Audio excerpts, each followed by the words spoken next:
Serial Kumkum Bhagya में अब आने वाला है एक बड़ा धमाका। जी हाँ, आने वाले एपिसोड में आप देखेंगे कि जैसे ही इसका प्रार्थना पर हाथ उठाने की कोशिश करेगी, उसी वक्त शिवांश आ जाएगा और सबसे ये साफ कर देगा कि अगर किस्थना के साथ बदतमीजी करने की हिम्मत की तो नतीजे बहुत बुरे होंगे। ये सुनते ही सोनालिका पूरी तरह हक्की बक्की रह जाएगी, क्योंकि उसे अब तक लगता था कि शिवांश और थना के बीच कोई रिश्ता नहीं बचा।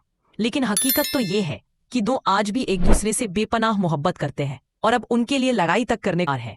असल में होगा यूं कि जब प्रार्थना तैयार होकर आती है तो शिवांश उसके कमरे में पहुंचता है, उसे ताना मारते हुए कहता है, क्या तुम्हें है प्यार क्या होता है? प्यार वही होता है जिसमें इंसान अपने चाहने वाले को कभी दूर न जाने दे, मगर तुम्हारे लिए इसका मतलब शायद कुछ और ही है। ये सुनकर प्रार्थना को बहुत बुरा लगता है, क्योंकि असलियत ये है कि वो मजबूरी में इस घर में रह रही है, वरना उसका इरादा किसी को धोखा देने का नहीं था। दूसरी तरफ जब सोनालिका बेहद खूबसूरती से राधा का रूप धारण करती है तो शिवांश उसकी तारीफ कर देता है। यही नजारा प्रार्थना को अच्छा नहीं लगता और वो भीतर ही भीतर जलन महसूस करती है। जब वो अपनी बहन से बात करती है तो बहन उसे समझाती है कि अपने चेहरे पर ये जलन मत दिखाना, वरना जीजू को सब समझ आ जाएगा और फिर सबके सामने राज खुल जाएगा कि तू उन्हें दिल से चाहती है। प्रार्थना कहती है, मैं चाहकर भी ये छुपा नहीं पा रही, क्योंकि अब मैं उनसे सच्चा प्यार करने लगी हूँ। जब वो दूसरी औरत की तारीफ करते हैं तो मेरा दिल जल ही उठता है।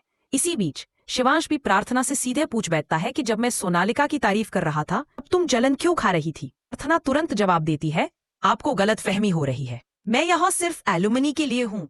लेकिन शिवांश मुस्कुराकर कह देता है कि मुझे तो सब साफ साफ दिख गया था तुम्हारे चेहरे पर। इसके बाद दोनों के बीच प्यारे प्यारे पल देखने को मिलेंगे, जहाँ वो एक दूसरे का ख्याल रखते नजर आएंगे। वहीं दूसरी तरफ बुआ माँ सोनालिका को समझाने की कोशिश करती है, मगर सोनालिका अपनी जिद पर अड़ी रहती है। हालात ऐसे बनते हैं कि जैसे ही शिवांश और प्रार्थना एक दूसरे को गले लगाते हैं, अचानक वहां सोनालिका आ धमकती है और दोनों को अलग कर देती है। इसी के बाद कहानी में बड़ा मोड़ आता है। सोनालिका गुस्से से भरी हुई प्रार्थना के गाल पर तमाचा मारने ही वाली होती है, तभी बीच में शिवांश उसका हाथ पकड़ लेता है और डांटते हुए साफ कह देता है, आगे से अगर ऐसी हरकत की तो वह इसे बिल्कुल भी बर्दाश्त नहीं करेगा। अब देखना होगा कि क्या इस तमाम हालात के बाद सच में शिवांश और प्रार्थना हमेशा के लिए एक हो पाएंगे, या फिर सोनालिका दोनों की जिंदगी में और नई मुश्किलें खड़ी करेगी? आपका क्या मानना है? क्या शिवांश ने सही समय पर कदम उठाया? हमें कमेंट में जरूर बताइए। हाँ, सीरियल की ऐसी ही ताज़ा अपडेट्स पाने के लिए चैनल को सब्सक्राइब करना बिल्कुल न भूलें।